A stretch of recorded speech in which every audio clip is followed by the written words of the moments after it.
शौहर ने अपनी ही 3 माह की हामला बीवी को शूटर से गोलियां मरवा कर मरवा दिया और उनको 10 लाख रुपए की उनसे डील की।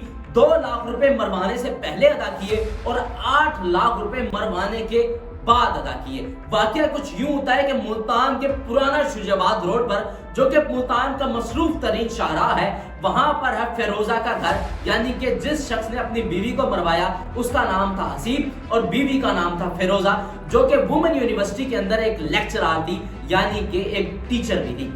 उसका पुराना शुजाबाद रोड पर उसकी वालिदैन का घर था। वो अपने वालिदैन के घर आती है मिलने के लिए अपने वालिदैन से।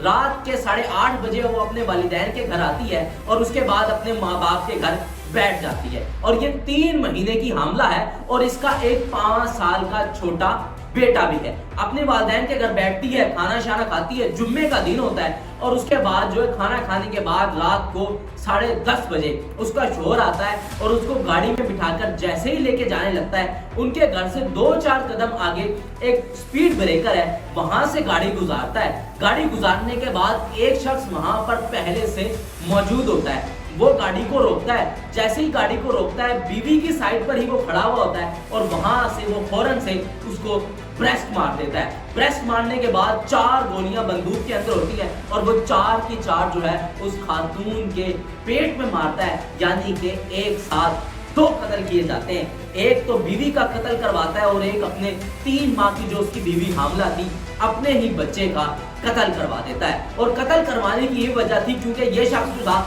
दूसरी शादी करना चाहता था। और जब हमने इलाका मकीन से बात करने की कोशिश की तो उन्होंने बताया कि ये जो फेरोजा है ये इंतहाई शरीफ लड़की है और इंतहाई जो उसके घर वाले इंतहाई शरीफ लोग हैं। ना ही ये किसी से लड़ते हैं, ना ही किसी से झगड़ते हैं। लेकिन जहां पर हसीब के साथ इन्होंने शादी की है, वो शख्स जो है जरा गंदे कामों में पड़ा हुआ है और वो जो है औरतों के चक्कर में है और काफी दफा जो है फेरोजा को मारपीट भी कर चुका है और उसको ये भी कह चुका है कि मैं जो है दूसरी शादी करूंगा। लेकिन वो जो है फेरोजा उसको करने नहीं देती और इनका जो है एक 5 साल का बेटा भी है। वाकया कुछ यूं होता है, जिन शूटर से यह मरवाता है उसके अंदर जो है पुलिस 4 दिन के बाद थाना कुतापुरा की पुलिस जो है उन 4 मुलजिमान को पकड़ लेती है, जिसके अंदर मुद्दई खुद मोहम्मद हसीब था, जिसने यहाँ पर जब उसकी बीवी को गोली मार दी गई तो वो सबसे पहले जो है अपने साले को फोन करके बुलाता है। वो कहता है कि ये वाकया हो गया है, ना के 15 को जो है फोन करता है और उसके बाद जो है गाड़ी समेत जो है अपनी बीवी को अस्पताल लेकर जाता है। लेकिन वो बीच में ही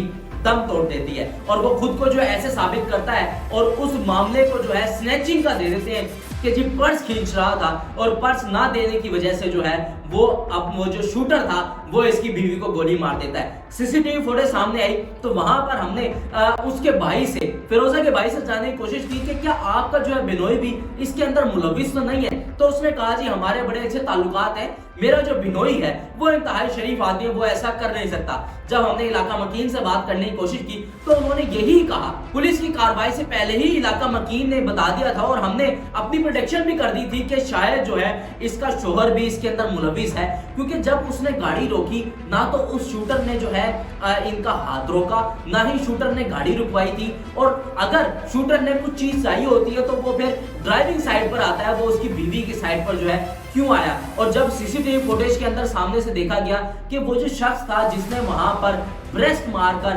फिरोजा को कत्ल किया, वो दिन 4 बजे से जो है उसी इलाके के अंदर फिर रहा था। कभी यहाँ बैठता है, कभी वहां बैठता है, कभी कहीं चला जाता है। पूरे इलाके की उसने बेहतरीन करके रैकी की और गोलियां मारने के बाद वो छोटी सी गली में फरार हो गया। उस्मानपुरा जाकर वो गली लगती है और वहां से वो जो अपना मास्क वगैरह उतार कर फरार हो गया। लेकिन पुलिस ने बेहतरीन कार्रवाई करते वक्त 7 दिन के अंदर अंदर 4 मुलजिमान को पकड़ लिया, जिसके अंदर फिरोजा का अपना शोहर भी मुलविस था, क्योंकि वो दूसरी शादी करना चाहता था और उसकी जो बीवी है उसको दूसरी शादी नहीं करने देती थी। दूसरी शादी के चक्कर में वो अपनी बीवी को भी उसने खत्म कर दिया और अपने 3 माह की जो उसकी बीवी हामला थी उसको भी खत्म कर दिया और जो उनका 5 साल का बेटा था उसकी जिंदगी भी उजाड़ के रख दी। इसके बारे में आपके कहीं कमेंट सेक्शन में जरूर बताइएगा। इसी के साथ अपने मेजबान जाफी को दीजिए इजाजत। अल्लाह निगहबान, पाकिस्तान जिंदाबाद।